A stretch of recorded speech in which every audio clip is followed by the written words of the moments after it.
নমস্কাৰ, আমি গডৰেজ এগ্ৰভেট কোম্পানীৰ ফালৰ পৰা এনিমেল ফিড যিটো ডিভিজন আছে সেই ডিভিজনৰ ফালৰ পৰা আজি ইয়াত এখন কৰ্মশালা আয়োজন কৰিছোঁ। সেই কৰ্মশালাত বিশেষকৈ আমি গুৰুত্ব প্ৰদান কৰিছোঁ যিহেতু গাহৰিৰ ক্ষেত্ৰত যিখন আমাৰ বজাৰ আছে তাতে কি ধৰণে আমাৰ পালকসকলক আগ্ৰহী কৰি তুলিব পাৰি আৰু তেওঁলোকে যাতে বিজ্ঞানসন্মতভাৱে গাহৰি পালন কৰি কি ধৰণে লাভৱান হ'ব পাৰে তাৰ ওপৰত আমি এখন প্ৰশিক্ষণ কাৰ্যসূচী ইয়াত আৰম্ভ কৰিছোঁ। ইয়াৰ মাজতে আমাৰ গডৰেজ কোম্পানী আপোনালোকে জানে এটা বহুত পুৰণা 1971ৰ পৰা আমাৰ ফিড ইণ্ডাষ্ট্ৰীৰ লগত জড়িত আৰু ইয়াত আমি উন্নত মানদণ্ডৰ ফিড প্ৰভাইড কৰি পেলাই দানা দি পেলাই আৰু লগতে প্ৰশিক্ষণ দি আমাৰ ফাৰ্মাৰসকলক আগুৱাই লৈ যাব যাতে পাৰোঁ তাৰ কাৰণে আমি ইয়ালৈ আজি আহিছোঁ। গোটেই উত্তৰ পূবৰ বিভিন্ন অঞ্চলত আমি গডৰেজ কোম্পানীয়ে কাম কৰোঁ আৰু ইয়াত আমাৰ ডিলাৰ ডিষ্ট্ৰিবিউটৰ নেটৱৰ্ক আমাৰ বহুত ভাল আৰু সেইকাৰণে আপোনালোকৰ ফাৰ্মাৰসকলে গডৰেজৰ যিকোনো ফিড একেবাৰে কাষতে পোৱাৰ আমি ব্যৱস্থা কৰিছোঁ আৰু ইয়াত আপোনালোকৰ এই অঞ্চলত বিশেষকৈ আমাৰ প্ৰমিলা ফিড চেণ্টাৰ মঙলদৈ তেওঁ আমাৰ ডিষ্ট্ৰিবিউটৰ আৰু তেখেতে ইয়াৰ অঞ্চলত গোটেইখিনি অঞ্চলত ইয়াৰ চাব ডিলাৰ হিচাপে তেওঁলোকে গোটেইখিনি তাতে মেটেৰিয়েলখিনি এভেইলেবল কৰে যাতে ফাৰ্মাৰে বহুত দূৰলৈকে যাব নালাগে, তেওঁ ঘৰৰ কাষতেই যাতে তেওঁ পায়। কাৰণ আমাৰ ইয়াৰ ফাৰ্মাৰবিলাক হৈছে কি পালকসকল কাৰোবাৰ 2টা গাহৰি আছে, কাৰোবাৰ হয়তো 200 গাহৰি থকাৰো আছে।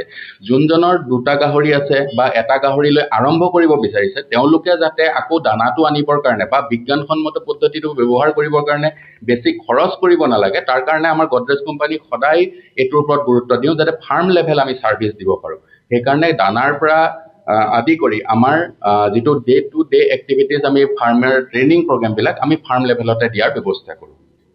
চাওক, এতিয়া বেমাৰজাতীয় যিখিনি সমস্যা হৈ আহিছে এইটো আমি এতিয়া ধৰি ৰাখিব নোৱাৰোঁ কাৰণ এইটো গোটেইটো ডিপেণ্ড কৰিব বায়'ছিকিউৰিটিৰ ওপৰত।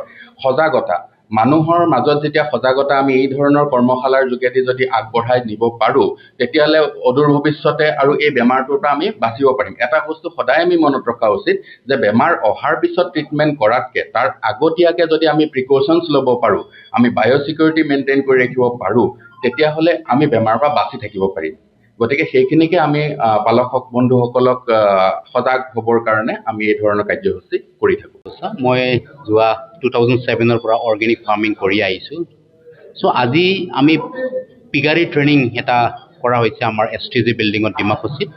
তাতে মই বহুতখিনি আমাৰ পিগাৰী ফাৰ্মাৰবিলাকত লগ পাই পেলাই খুব আনন্দিত হৈছোঁ।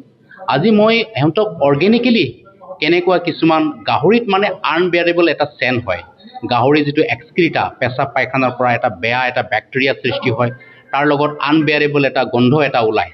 এইটো খেতিয়কৰ কাৰণে ফাৰ্মাৰৰ কাৰণে বহুতখিনি অশান্তি এটা পৰিৱেশ। সেই পৰিৱেশটো নেচাৰেলি ছল্ভ কৰিব পৰা সহজ এটা উপায় আছে, সেইটো হ'ল IMO। IMO মানে হ'ল ইণ্ডিজিনিয়াছ মাইক্ৰ' অৰ্গেনাইজমছ। ইণ্ডিজিনিয়াছ মাইক্ৰ' অৰ্গেনাইজমক আমি ধৰি ফালে আমি ইয়াক গুৰৰ লগত মিক্স কৰি ফালে যদি 1 লিটাৰ পানীত মানে 2ৰ পৰা 3 চামুচকৈ যদি আমি স্প্ৰে কৰি দিওঁ মাজে মাজে তেতিয়া সেই বেয়া বেক্টেৰিয়াৰ পৰা আমি মানে বেয়া গন্ধ বা বেয়া বেক্টেৰিয়াৰ পৰা আমি ৰক্ষা পাব পাৰে।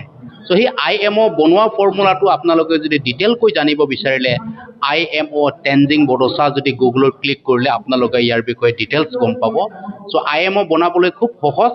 আপোনালোকে যিটো বনোৱা ভাত বা বাচি ভাত, এই বাচি ভাতখিনি বাঁহৰ চুঙাত বা প্লাষ্টিকৰ চকলেটৰ যিটো কণ্টেইনাৰ 10-20 টকাত পোৱা যায় সেই কণ্টেইনাৰত বাচি ভাতবিলাক ভৰাইখিনি আমি য'ত সাৰুৱা মাটি বুলি কওঁ, ঢেকীয়া তলৰ মাটি বা লতাৰ তলত মাটিবিলাক ফুৰফুৰীয়া হৈ থকা মাটিত 50ৰ পৰা 60 ঘণ্টা আমি টুপি থৈ দিব লাগে আৰু সেই ভাতখিনি আনি পেলাই আমি ধুনীয়াকৈ গুড়ি দি মিক্স কৰিব লাগে।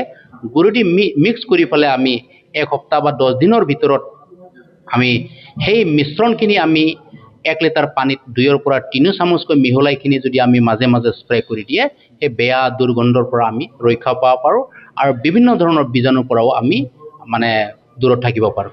সেইখিনিকে কৈ পেলাই মই ধন্যবাদ দিছোঁ। Thank U.